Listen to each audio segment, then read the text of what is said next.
ಕೈಲಾಸವಾಸಿಯಾಗ ಪರಮೇಶ್ವರನೇ ಕಾಲ್ರಿ ಕ್ಷೇತ್ರದಲ್ಲಿ ಶ್ರೀ ಶಂಕರ ಭಗವತ್ಪಾದರ ರೂಪದಲ್ಲಿ ಅವತರಿಸಿ ಸನಾತನ ಧರ್ಮವನ್ನು ಪುನರುದ್ಧಾರಣ ಮಾಡಿದ್ದಾರೆ.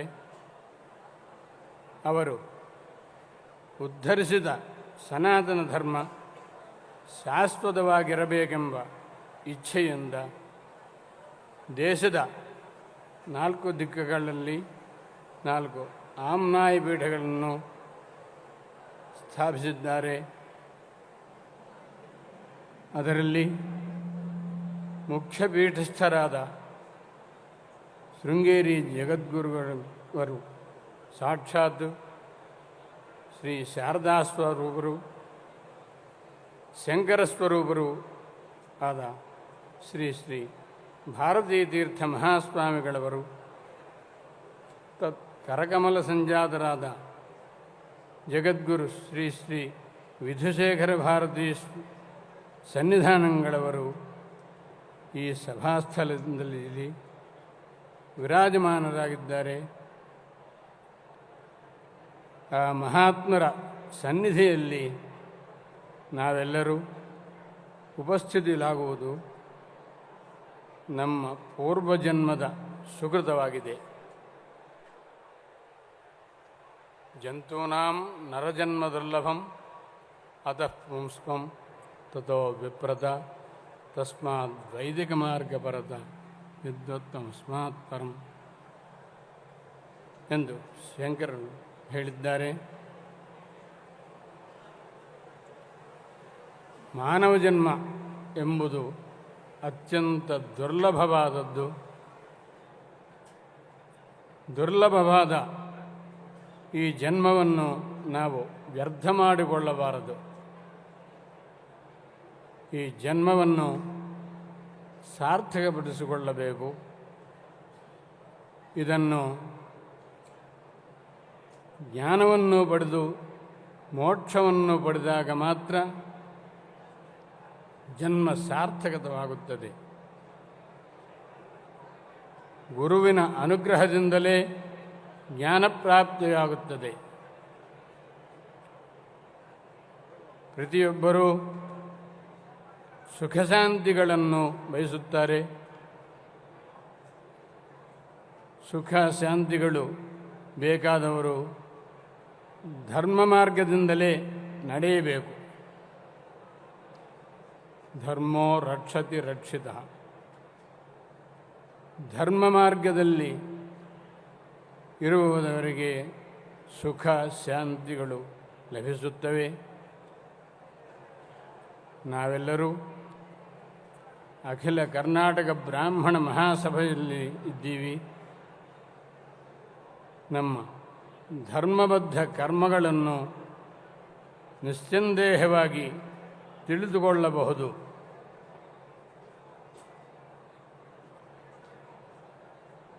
ಪ್ರತಿಯೊಬ್ಬರೂ ಧರ್ಮಕ್ಕೆ ಕೃತಜ್ಞತರಾಗಿರಬೇಕು, ಕೃತಜ್ಞತರಾಗಿರಬಾರದು. ನಮ್ಮ ಧರ್ಮ ಸನಾತನ ಧರ್ಮ. ಸನಾತನ ಅಂದರೆ ಅತಿ ಪ್ರಾಚೀನ ಎಂದು ಅರ್ಥ. ನಮ್ಮ ಧರ್ಮದಲ್ಲಿ ಸ್ವಧರ್ಮಾಚರಣೆಗೆ ಅತಿ ಪ್ರಾಮುಖ್ಯತೆ ಇದೆ. ಸ್ವಧರ್ಮಾಚರಣೆಯನ್ನು ಬಿಟ್ಟು ಏನು ಕೆಲಸ ಮಾಡಿದರೂ ನಿಷ್ಫಲ. ಸ್ವಧರ್ಮಾಚರಣೆಯಲ್ಲಿ ಅತಿ ಮುಖ್ಯವಾದದ್ದು ಕಟ್ಟು, ಜುಟ್ಟು, ಬೊಟ್ಟು. ನಮ್ಮ ಸ್ವಧರ್ಮಾಚರಣೆಯಲ್ಲಿ ಏನು ಮಾಡಿದರೂ ಬೇಕಾದರೂ ಈ 3 ಖಂಡಿತವಾಗಿ ಇರಲೇಬೇಕು. ಕಟ್ಟು ಅಂದರೆ ಸಂಪ್ರದಾಯಬದ್ಧವಾಗಿ ಪಂಚಗಚ್ಛವಾಗಿ ವಸ್ತ್ರ ಧರಿಸಬೇಕು. ಜುಟ್ಟು ಅಂದರೆ ಖಂಡಿತವಾಗಿ ಶಿಖೆ ಇರಲೇಬೇಕು. ಬೊಟ್ಟು ಅಂದರೆ ಭ್ರೂಮಧ್ಯದಲ್ಲಿ ತಿಲಕ ಇರಬೇಕು. ಈ ಮೂರು ಇಲ್ಲದಿದ್ದರೆ ನಾವು ಮಾಡು ಕರ್ಮಗಳು ಸಾಫಲ್ಯವಾಗುವುದಿಲ್ಲ. ಮಹಾಭಾರತದಲ್ಲಿ ಧರ್ಮರಾಜರಿಗೆ ಭೀಷ್ಮರು ಹೇಳಿದರು, ರಾಜನೇ, ಬ್ರಾಹ್ಮಣರಿಗೆ ಶಿರಚ್ಛೇದನ ಮಾಡಬೇಕೆನ್ನುವ ಸಮಯ ಬಂದಾಗ ನೀನು ಅವರಿಗೆ ಶಿರಚ್ಛೇದನ ಮಾಡಬಾರದು, ಶಿಖಾಚ್ಛೇದನ ಮಾಡು. ಶಿಖಾಚ್ಛೇದನ ಮಾಡು ಸಾಕು, ಶಿರಚ್ಛೇದನ ಮಾಡುವಂತೆ ಆಗುತ್ತದೆ ಎಂದು ಹೇಳಿದರು. ಬ್ರಾಹ್ಮಣರಿಗೆ ಮಂತ್ರಶಕ್ತಿ ಶಿಖೆಯಲ್ಲೇ ಇರುತ್ತದೆ. ಅದಕ್ಕೋಸ್ಕರ ಬ್ರಾಹ್ಮಣರು ಖಂಡಿತವಾಗಿ ಶಿಖ ಇಟ್ಟುಕೊಳ್ಳಬೇಕು, ಶಿಖಾಚ್ಛೇದನ ಮಾಡಬಾರದು. ಭ್ರೂಮಧ್ಯದಲ್ಲಿ ಪರಮಾತ್ಮ ಇರುತ್ತಾನೆ. ಅದಕ್ಕೋಸ್ಕರ ಭ್ರೂಮಧ್ಯದಲ್ಲಿ ಬೊಟ್ಟಿರಬೇಕು. ಪಂಚಗಚ್ಚೆ ಕೌಪೀನ ಇಲ್ಲದಿದ್ದರೆ ಆಚಮನಕ್ಕೆ ಅಧಿಕಾರವಿಲ್ಲ. ಪುರುಷರಾಗಲಿ ಸ್ತ್ರೀಯರಾಗಲಿ ಅಷ್ಟೇ ನಿಯಮ. ಸ್ವಧರ್ಮಾಚರಣದಲ್ಲಿ